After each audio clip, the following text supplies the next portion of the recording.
right now. I am so excited to be in Birmingham. I've never been here before.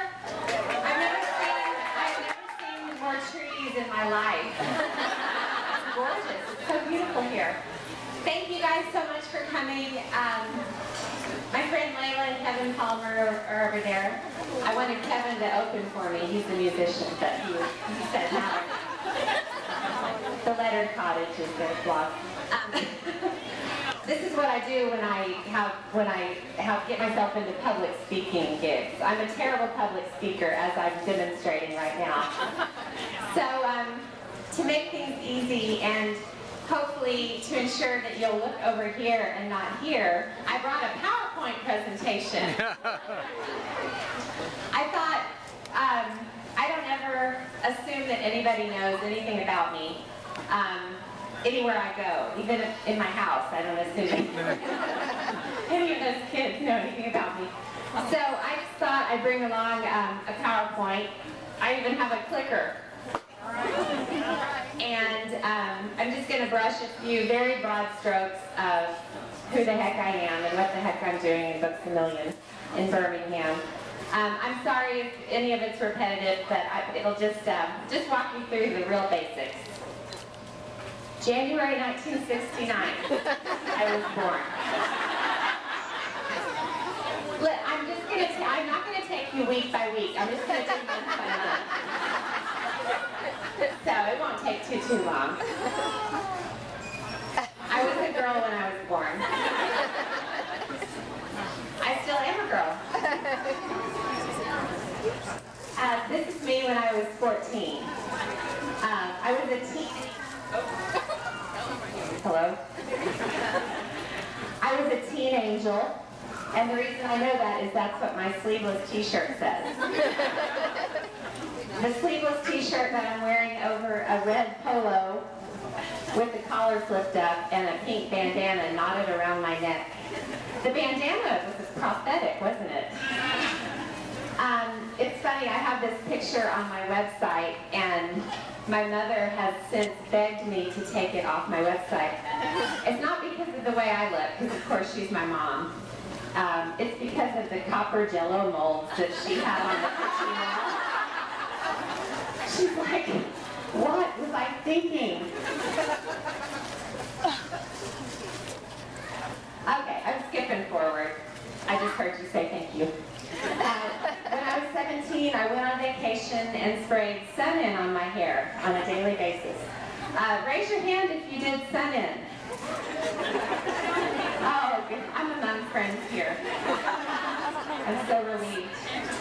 Raise your hand if your hair turns this color. Okay, there's still a few friends. Okay. Raise your hand if you had an add-a-bead necklace. I'll bet you didn't have any Cloisonne beads, so like I missed the 80s, can you tell? Also, what was I looking at? Does anybody know? My future, I guess. Skipping forward a little more, went to college in LA, lived and worked there. Eventually I decided to leave LA and move back to the middle of the country. Chicago was an obvious choice. My brother lived there, I had friends there. So I took a pit stop in my hometown before moving. And while I was home, I met, dun dun dun, this dude, I call him Marlboro Man. And I won't go into any details, but eventually we got married. I just want you all to please look at my waist. And then don't look back in this direction. And we moved to his cattle ranch in the country. And the funny thing about that is, I always joke about this, but it's really true. I did grow up on a golf course. I grew up on the 7th fairway of a golf course.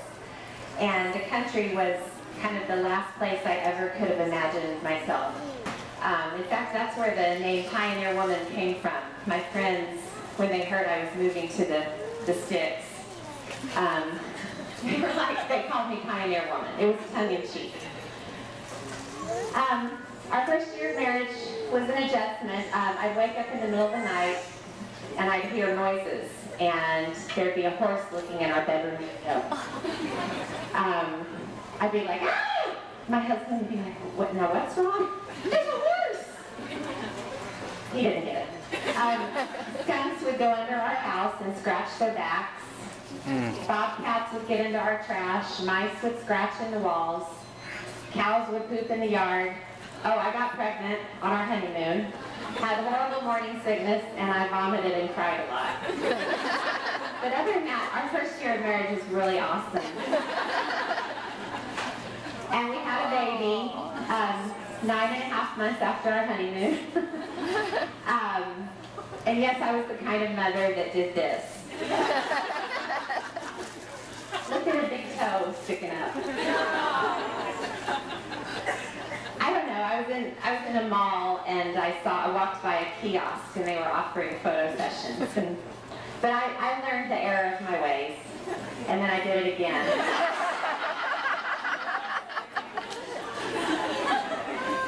When we had our next baby. My poor child was not even 3 months old. She was at that stage where she can't, they lay on their tummy and they barely hold their head up for a few seconds and then plunk into the clouds. Then we had another baby. I did not do that to my boy. Then we had another baby. It's the country. That's all I'm going to say about that. In May of 2006, my husband took all the kids with him to work cattle. I have 4 children. It was the first time I'd ever had the house to myself, I felt like, and I started a blog, just a free blog on blogspot.com, and my first few posts were just photos. At the time, I just had a point-and-shoot HP camera. I knew nothing about photography. But I had photos of my husband and our babies on the ranch. And those were really the first few blog posts of mine.